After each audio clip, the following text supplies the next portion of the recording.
Chapter 5. Wildcrafting is a sight easier to read about than do, as we all found out during the days that came then. It is not an occupation for the squeamish.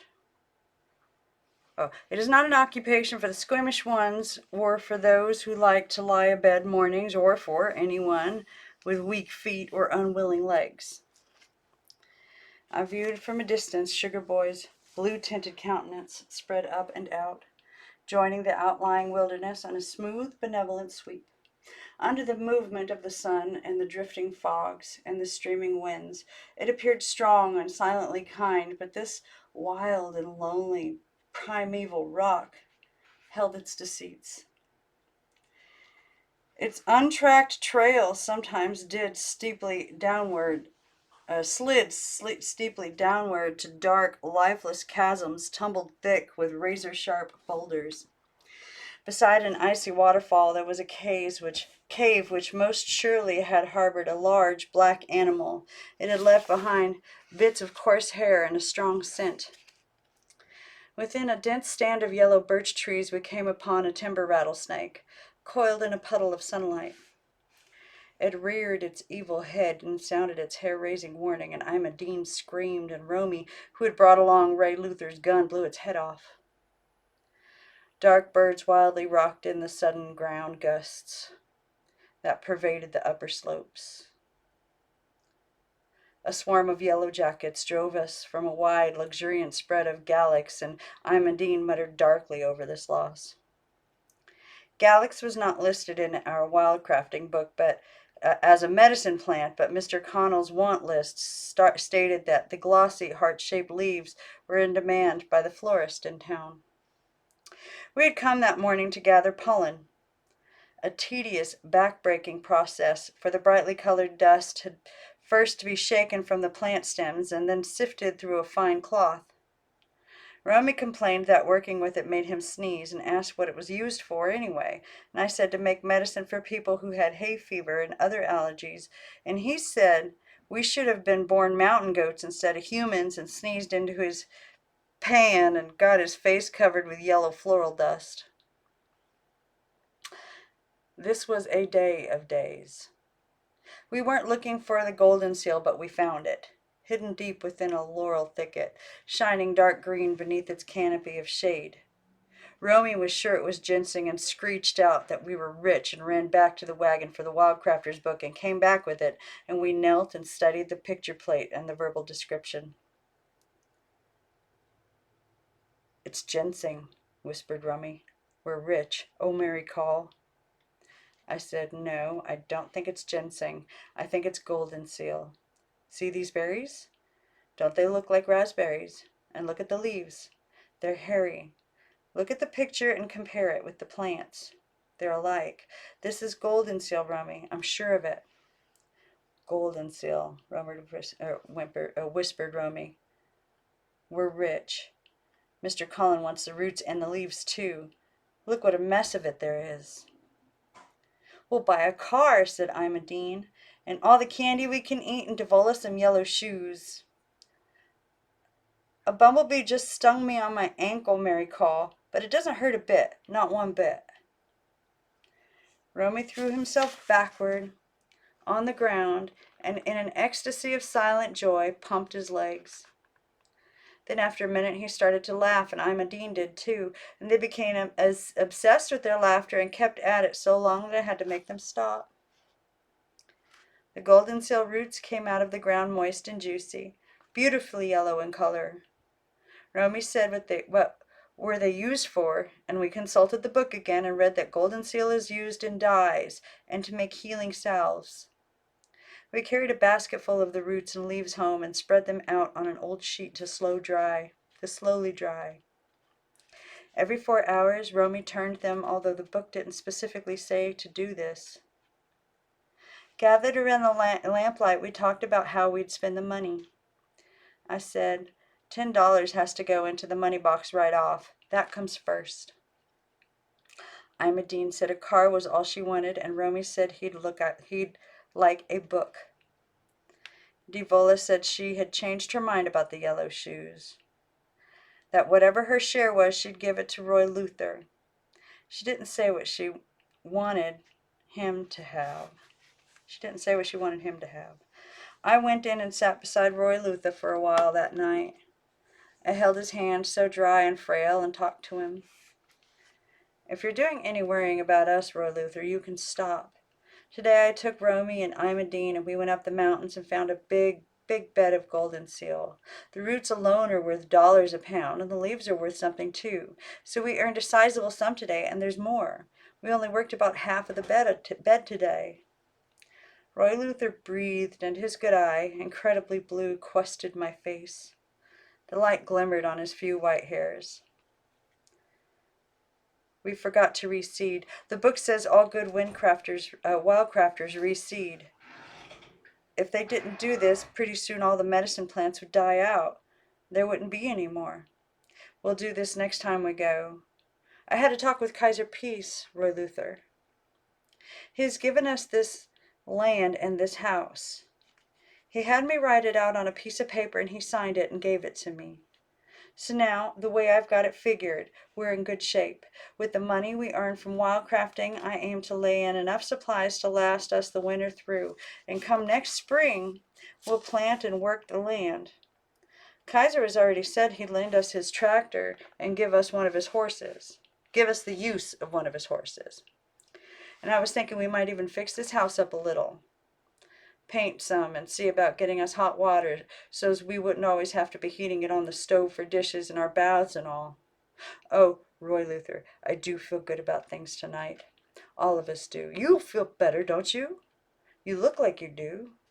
Devola said you ate good today. Tomorrow we'll take the golden seal to Mr. Connell and get paid for it. He'll take it even though it isn't dried.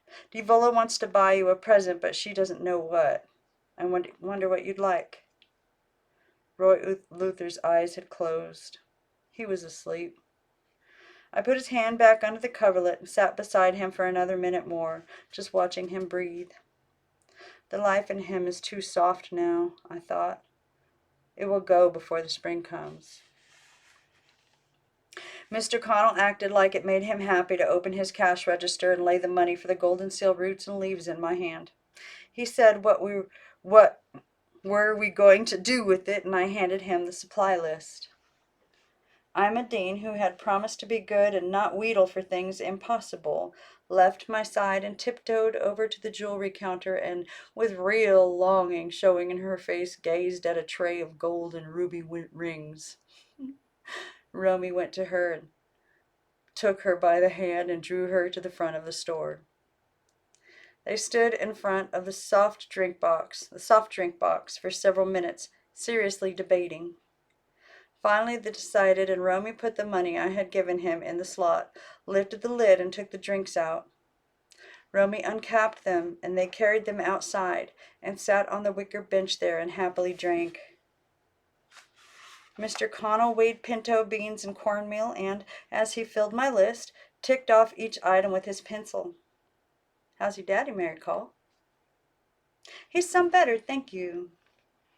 Mr. Connell leaned down and got an empty cardboard carton from beneath the counter and started setting the packaged supplies in it. Mrs. Connell and I have been meaning to drive out to pay him a little visit. How are you going to get all this stuff home? You got Romy's wagon outside? Yes, sir. Mr. Connell made a trip to one of the back shelves and came back with 2 cans of halved peaches. A present from me to you, he said, stowing them in the carton. You don't have to thank me. It ain't anything. A couple of cans of peaches ain't anything. I said, thank you, Mr. Connell. Roy Luther will enjoy them. I'll tell him you sent them and that you've wanted to come and pay him a visit, but just haven't had the time. It's all right. He'll understand. He doesn't care much for visitors anyway. You know how it is when you're sick. Visitors will wear you out if you let them. Mr. Connell glanced toward the curtained door that separated his store from his living quarters. He spread the supply list flat on the counter, and with the heel of his hand smoothed it. Yes, I know how it is when I'm sick. I just want people to let me alone, but they come anyway. I told Mrs. Connell that Roy Luther probably wouldn't be wanting any company, but she'll be wanting me to drive her out to your place this evening or the next, so you can just be on the lookout for us." He took his pencil from behind his ear, licked the point of it, tore a strip of paper from the roll at his elbow, and began figuring how much I owed him. We didn't get away without seeing Mrs. Connell. At the last minute she came from behind the curtain, and with the interest so alive in her eyes, but trying to hide it with her slow, waxed smile, asked first about Devola and then Roy Luther. Said that it was her baking day and that she'd save a loaf of her oatmeal bread to bring out that evening or the next. On his way to put the box of groceries in the wagon for me, Mr. Connell waddled past and said for Mrs. Connell to put a few candies in a bag for Imogene and Romy. She picked out the gummiest ones and followed me outside, and with a little appraising flourish handed the bag to Imogene. She said, "Goodness, Imogene, you look like a little rag picker. Your daddy should be ashamed of himself letting you come to the store looking like that." I was proud of my little sister then. With a grave, sweet look, she accepted the candy and said thank you, and didn't offer any excuse for her canvas shoes, which were threadbare across the toes, or for her outgrown dress. Mr. Connell put the box of foodstuffs in the wagon, and Romy turned it around and said he was ready to go if Imogene and I were, and Mr. Connell straightened and gave me one clear look, and went across and tried to take the handle of the wagon from Romy, but he wouldn't let me have it.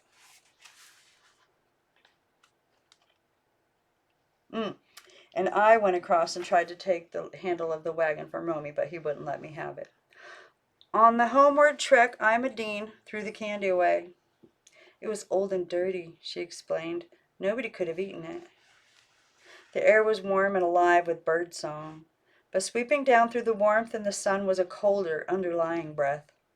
Very faint, just with the taste of approaching frost in it, but still unmistakably there, and I said to Romy that we should hurry.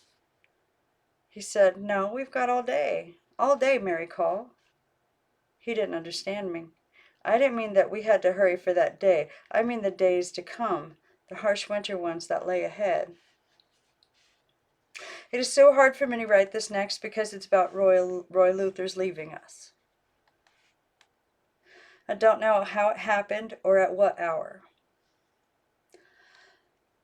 I only know that when I put into him first thing the next morning, I only knew that when I went into him first thing the next morning, he had gone.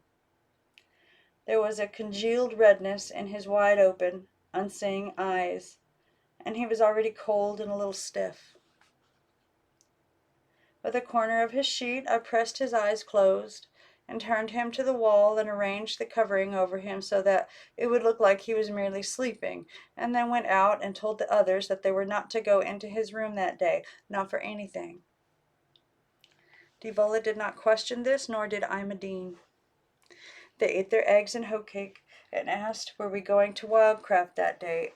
I said no, and they got out 2 buckets and said, well then, they'd just go berrying, and went out the back way and and swung off down the valley in the brightening morning gloam. That was rough. I'm going to do that again, sorry. Devola did not question this, nor did Imogene. They ate their eggs and hoe cake and asked, were we going to Wildcraft that day? I said no, and they got out 2 buckets and said, well then, they'd just go berrying, and went out the back way and swung off down the valley in the brightening morning gloam. Left behind, Romy pestered me about Roy Luther, saying why couldn't anybody go in to see him, and why did I have his door closed, and wasn't I even going to give him his bath, and why were we wasting the whole day? There wasn't a thing wrong with it, and what the Sam Hill was wrong with my face so clenched that all of a sudden it looked like it was about 100 years old, and was I just going to sit around staring at the wall all morning?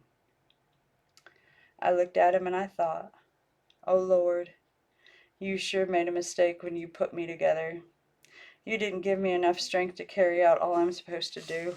I can't do this by myself. You can see that. So now I've got to break a promise. I said, Romy, Roy Luther is dead.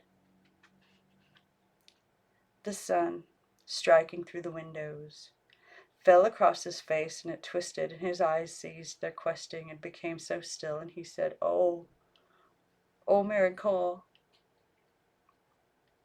No carrying on now, I said. That's one of the things I promised him, that there wouldn't be any carrying on. So if you feel like doing any, don't let me see you at it. You hear me, Romy? Pale within his suddenly glistening face, his lips moved. Yes, Mary Cole, I hear you.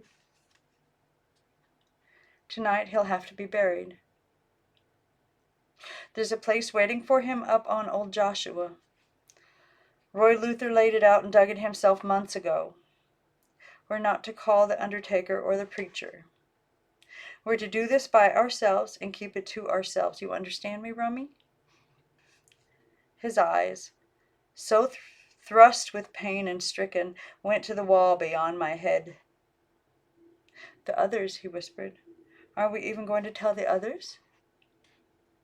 I said, not just now. Maybe later on in the day.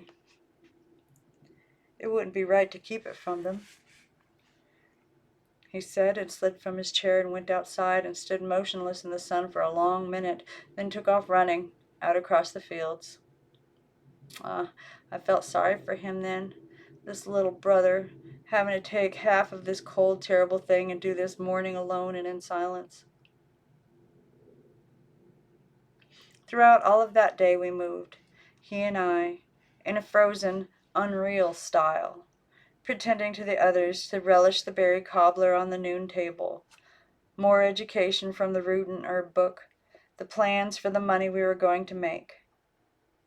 After noon dinner, Romy built a fire under the iron pot in the backyard, and Devola and I washed clothes.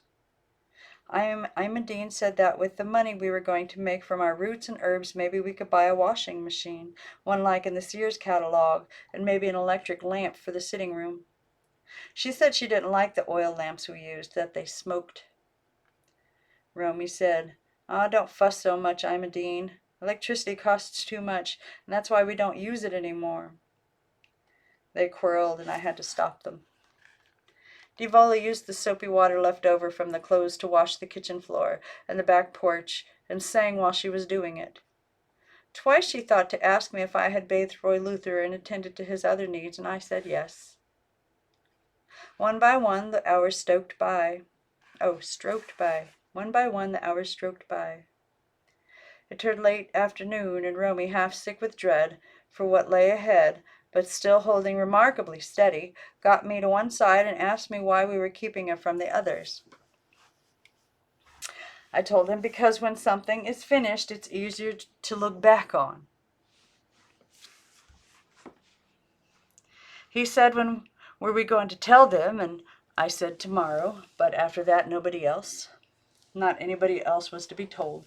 Not Kaiser Pease or Mr. and Mrs. Connell or anybody, because if it was found out, the county people would come and take us to rear. Possibly they'd send us to an orphanage and we wouldn't be a family anymore.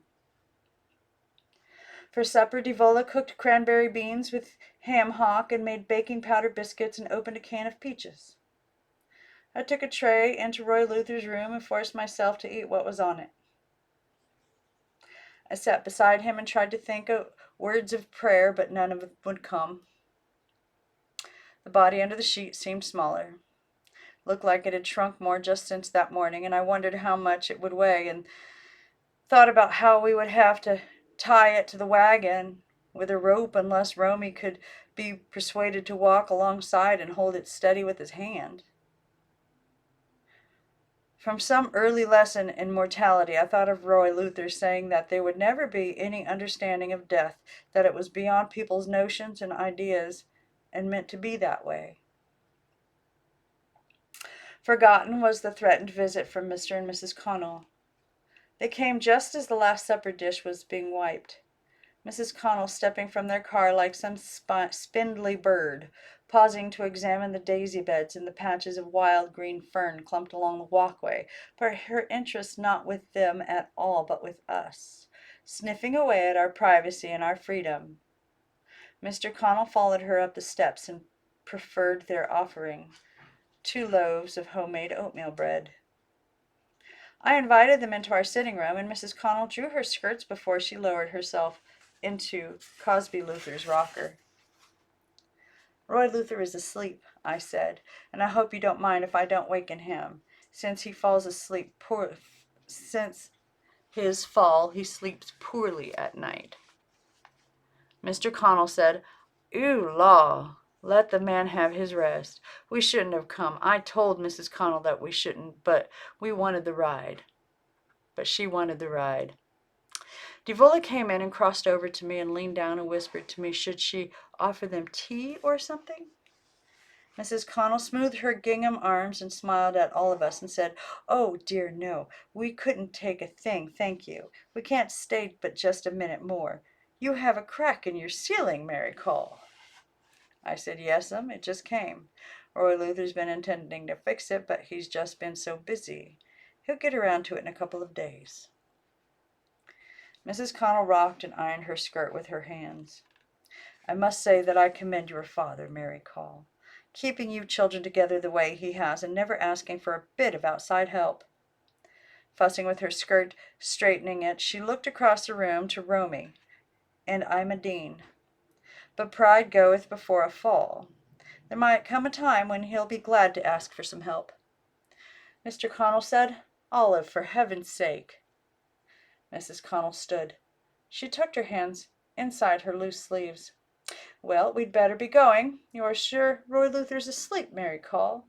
If he's even just half awake, I'd like to see him just for a minute. Just a word of encouragement sometimes helps enormously, you know." Out of the corner of my eye, I saw Romy move to lay a hand on Imogene's hair. I said, "Yes, he's sound asleep, and I daren't try to waken him now." Mr. Connell said, "We'll be getting on then," and stood and ushered Mrs. Connell out before him. They went past Roy Luther's closed door and out to their car and got in it and drove off. Night had fallen. It was time to bury Roy Luther.